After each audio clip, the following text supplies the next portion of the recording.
ಮೂವರಿಗೆ ರೊಟ್ಟಿ ನೀಡಿದ್ರು ಗುರುಗಳು. ಒಬ್ಬನಿಗೆ ಬಂಗಾರ ತಟ್ಟೆ, ಒಬ್ಬನಿಗೆ ಬೆಳ್ಳಿ ತಟ್ಟೆ, ಒಬ್ಬನಿಗೆ ಮಣ್ಣಿನ ತಟ್ಟೆ ಕೊಟ್ಟು ಮೂವರಿಗೆ ಒಂದೊಂದು ರೊಟ್ಟಿ ಹಾಕಿ ಊಟ ಮುಗಿದ ಮೇಲೆ ಮಣ್ಣಿನ ತಟ್ಟೆಯಲ್ಲಿ ಬೆಳ್ಳಿ ತಟ್ಟೆಯಲ್ಲಿ ಉಂಡ ಶಿಷ್ಯರು ಗುರುಗಳಿಗೆ ಬಂದು ಹೇಳಿದ್ರು, ಅಲ್ಲ ನೀವು ಬಹಳ ದೊಡ್ಡವ್ರಂತ ತಿಳ್ಕೊಂಡಿದ್ವಿ ನಾವು, ನಮ್ಮ ಮೂವರಿಗೆ ಬೇರೆ ಬೇರೆ ತಟ್ಟೆ ಕೊಟ್ರಿ ನೀವು. ಅವನಿಗೆ ಬಂಗಾರ ತಟ್ಟೆ ಕೊಟ್ರಿ, ಅವನಿಗೆ ಬೆಳ್ಳಿ ತಟ್ಟೆ ಕೊಟ್ರಿ, ನನಗೆ ನೋಡಿದ್ರು ಬರೀ ಮಣ್ಣಿನ ತಟ್ಟೆ ಕೊಟ್ರಿ ಅಂತ ಶಿಷ್ಯ ಕಂಪ್ಲೇಂಟ್ ಮಾಡಿದ ಗುರುಗಳಿಗೆ.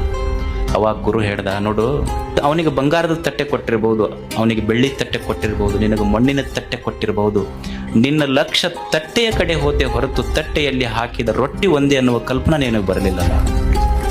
ಜೀವನದೊಳಗೆ ಒಬ್ಬ ಹೆಚ್ಚಿರ್ಬೋದು, ಒಬ್ಬರಿಗೆ ಕಡಿಮೆ ಇರ್ಬೋದು, ಒಬ್ಬ ಶ್ರೀಮಂತ ಇರ್ಬೋದು, ಒಬ್ಬ ಬಡವಿರ್ಬೋದು, ಒಬ್ಬ ಸುಂದರ ಇರ್ಬೋದು, ಒಬ್ಬ ಕಪ್ಪಿರ್ಬೋದು. ಆದರೆ ದೇವರು ನಮ್ಮ ತಟ್ಟೆಯಲ್ಲಿ ಸುಂದರವಾದ ಜೀವನವನ್ನು ಹಾಕಿದ್ದಾನೆ.